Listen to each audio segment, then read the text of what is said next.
भैया हो, हम कॉमेडियन गुरुलाल रउआ लोगन के बीच में एगो गाना गौले बानी जवन सरवा गंगा में रह के लपुआ गिरी या रंगदारी करे बसन। एक बार वो गानवा के जरूर सुनियो और सरवन के पढ़े स्कूल जरूर भेजिया। जनती जे ढोवे के परी लोहा भारी हो, जनती जे ढोवे के परी लोहा भारी हो, करती हम मन से पढ़ाई हो ए हो, खोजले तीनों करी सरकारी हो। छोड़ दलो भैया कोइल तू लफुआ गिरी हो, छोड़ दलो भैया कोइल तू लफुआ गिरी हो। गाड़ी पलोड जब परी हो ए हो, कोहरे के परी है लफरी हो।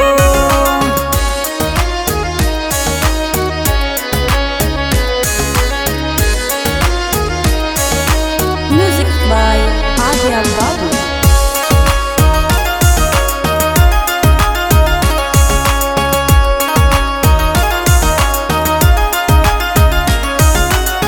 खाना बा जरूरी जैसे पढ़ाई बा जरूरी हो, पढ़बो ना लिखबो केहू इज्जत ना करी हो।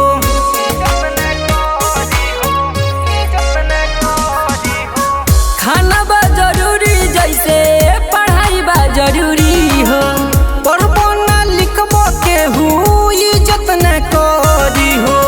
एने ओने घूमल कहियो काम नहीं करी हो, एने ओने घूमल कहियो काम न करी हो। करती हम मन से पढ़ाई हो ए हो, खोजले तीनों करी सरकारी हो।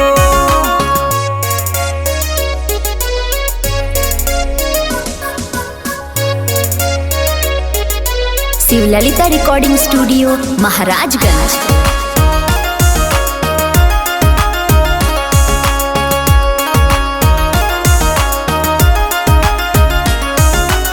सन्यास सुजित गोलू लाल कहे सही हो, कुहनाल बाबू छोड़ दी पैसा न रही हो।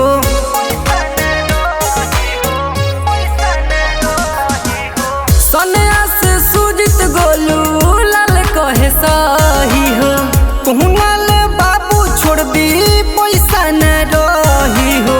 भेदभाव रही केहू आवे दीना जारी हो, भेदभाव हो कि केहू आवे दीना जारी हो।